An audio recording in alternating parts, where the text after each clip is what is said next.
Marwa, U talent and UD news से आपका दोस्त, आपका भाई।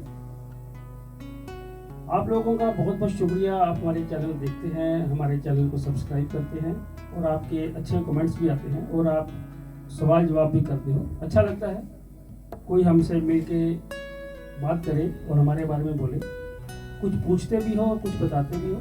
हमारा मकसद भी यही है कि हम पूर्ण नहीं हैं। आप जो भी पूछोगे हम जरूर बताएंगे और जो हमारी गलती होगी उसको सुधारने की कोशिश भी करेंगे।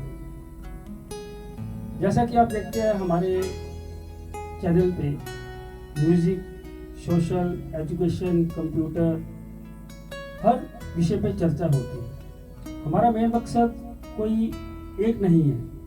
हम इस समाज के हर मुद्दे पे बात करना चाहते हैं, जिसमें आज हम बात करेंगे म्यूजिक पे। जिस तरह से हमारा भारतीय क्लासिकल मंच BCM शुरू हो चुका है, काफ़ी सिंगर हमारे पास आ रहे हैं दिल्ली NCR से। आप जैसे देखते हो अभी इसको और ऊंचाइयों तक लेके जाना है, लेकिन ये हम नहीं ले जा सकते जब तक हमारे पास कोई गुरुजन ना हो जो इस शिक्षा को बच्चों को देते हो और उनको समझ हो। मुझे इतनी समझ नहीं है, मैं करवा सकता हूँ, लेकिन मुझे में इतनी समझ नहीं है म्यूज़िक के बारे में कि मैं बच्चों को गाइडलाइन दे सकूँ। तो म्यूज़िक को कभी भी इजी नहीं लेना चाहिए। सालों साल बीत जाते हैं म्यूज़िक सीखने में, तब जाके हमें म्यूज़िक की साधना के बारे में पता चलता है।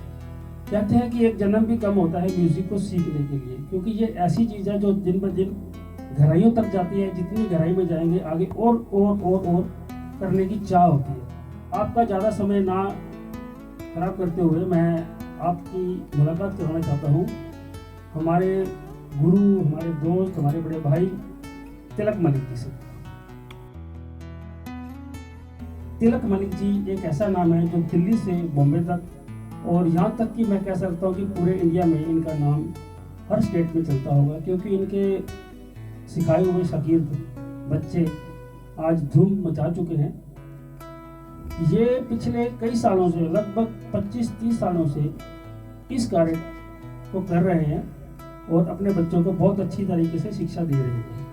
इनके शिष्य आज टीवी के चर्चित प्रोग्रामों में पार्टिसिपेट कर चुके हैं। तो आज हमारी खुशनसीबी है कि आज तिलक मलिक जी हमारे स्टूडियो आए हैं और अपने चरण हमारे स्टूडियो में डालकर हमें गदगद कर दिया है। तो बात करते हैं तिलक मलिक जी से। तिलक जी नमस्कार, अस्सलाम वालेकुम। क्या बात है, क्या बात। दर्शकों, संगीत प्रेमियों, मेरा सभी को नमस्कार।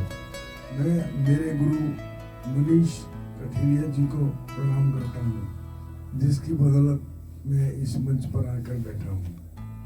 सबसे पहले मैं परमजीत मारवा जी का धन्यवाद करता हूँ कि उन्होंने हमें ये मंच दिया। क्या बात है, क्या बात। ठीक है, दूसरी बात, ये हमारे लिए बड़े ही सौभाग्यशाली हैं। अगर ये ना हो तो हमारा गाना बेकार है, क्योंकि हम घर में बैठ के रियाज करते हैं, लेकिन एक बड़ा मंच भी तो हमें चाहिए। तो बड़ा मंच परमजीत मारवा जी देते हैं, इसलिए मैं इनका बहुत बहुत धन्यवाद करता हूँ। तो अच्छा, आप लोग जो स्टूडियो में गा रहे हो अच्छी बात है। कुछ लोग बेचारे सुर में भी गाते हैं, कुछ लोग बेसुरा भी गाए जाते हैं। उनको माफ़ी इसलिए है क्योंकि भाई उनके पास टाइम नहीं होता और इसमें वर्क करते हैं सब लोग।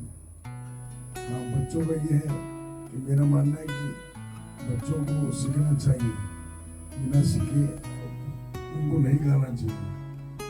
और टाइम है तो म्यूजिक आपके अंदर है तो आपको गाना सीखना चाहिए। तो ये थे गुरुजी के कुछ विचार, लेकिन मैं चाहता हूँ गुरुजी आप हमारे जो बच्चे सीख रहे हैं या जो गा रहे हैं उनके बारे में संक्षिप्त में बताएं कि उन बच्चों को कैसे गाना चाहिए, वो किस तरह से गा रहे हैं, उनको ऐसा गाना चाहिए या नहीं गाना चाहिए। अगर तो टाइम पास करने के लिए गा रहे हैं तो ठीक है, लेकिन अगर आपको इसको बिजनेस या कमर्शियल बनाना है तो आपको बड़ा कुछ करना पड़ता है। लोगों ने इसे बड़ा ईजी ले लिया है कि मैं भी गाता हूँ, मैं भी गाता हूँ, मैं भी गाता हूँ। और हम किसी को कह देना कि आपको गाना में थोड़ा सा दिक्कत है तो वो कह रहा है यार मैं 20 साल से गा रहा हूँ तो मुझे समझाएगा। तो ऐसी बातें हमें सुनने को मिलती है। तो हर जगह हम बोलते भी नहीं है ऐसी बातें, लेकिन कहीं कहीं हमें लगता है कि हमें बोलना भी चाहिए। अगर हम म्यूज़िक को चाहते हैं तो हम नहीं चाहते कि हमारी शक्ल बिगड़े म्यूज़िक की। जैसे हम सुबह उठते हैं तो अपना शीशा देखते हैं, तैयार होते हैं, कपड़े देखते हैं, तो सुबह हमें गाने से पहले हमें भी ये देखना चाहिए कि हम कहाँ पे गलत हैं, उसको ठीक करके जाएं। अगर हम किसी स्टेज पर जा रहे हैं तो अपने आप को परफेक्ट करके जाएं। परफेक्ट तो चलो नहीं कर सकते, लेकिन कम से कम उसके आसपास तो जाएं। तो बच्चों को क्या संदेश देना चाहिए? मारवाल जी, असल बात यह है कि जो लोग आपको ये कह देते हैं कि मैं पिछले 20 वर्ष से गा रहा हूँ, ये माना कि वो गा रहे हैं, गाते आ रहे हैं, अच्छी बात है, लेकिन भाई कोई भी चीज हमें स्टेज पर गानी है तो उसकी तैयारी करके स्टेज पर आना चाहिए। संगीत को ऐसे वैसे ना समझो तो ज्यादा अच्छा है। जो गाना अगर गाने जा रहे हो कहीं स्टेज में, तो आपको घर से प्रैक्टिस करनी चाहिए। आप बार बार एक गाना गाते हो, 20 बार गा चुके हो, उसके बाद भी आपकी वही चाल है, तो फिर अच्छी बात नहीं है ना म्यूजिक की। नहीं तो ये जरूरी नहीं है वो अच्छा भी गा पाए। दोस्तों, बातें तो बहुत है म्यूजिक के बारे में, और गुरुजनों के पास तो इतना कुछ होता है सीखने के लिए कि हमारे पास पूरी जिंदगी भी कम लगती है। जैसे पहले लोगों के पास गुरु के पास जाने में कई कई साल लग जाते थे एक चीज़ को सीखने के लिए। आज इंस्टेंट वाला काम है, फ़ोन करो खाना घर पे आ जाता है, फ़ोन करो ये चीज़ घर पे आ जाती है। तो सोचते म्यूजिक भी शायद ऐसे कुछ है कि घर पे आ जाएगा और आ जाएगा।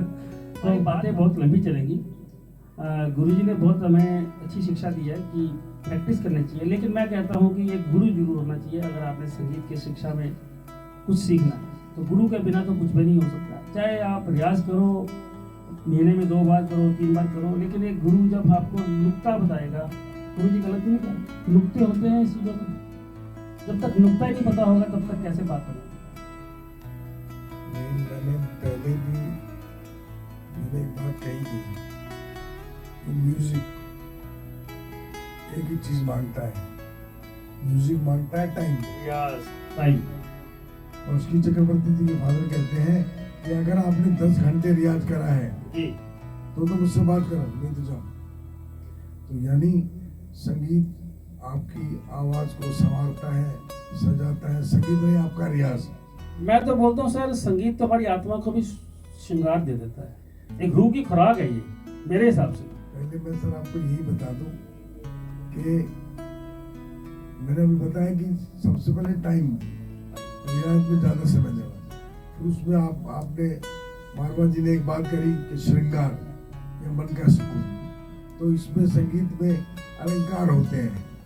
आप बच्चों ने देखा होगा कि अलंकार होते हैं, तो अलंकार को हम बोलते हैं आभूषण,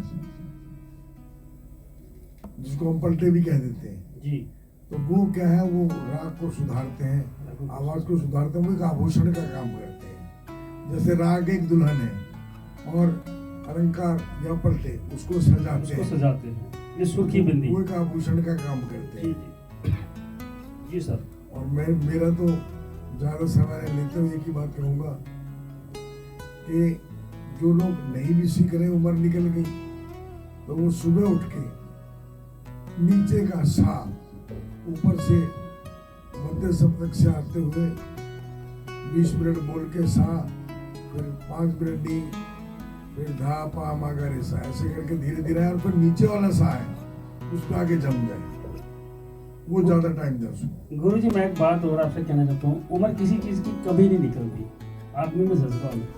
ऐसे बहुत से उदाहरण हैं जब आदमी 60 साल के बाद वो वर्ल्ड लेवल पे आदमी अचीव कर लेता है। तो उम्र नहीं होती, उम्र एक नंबर है, आप में जज्बा होना।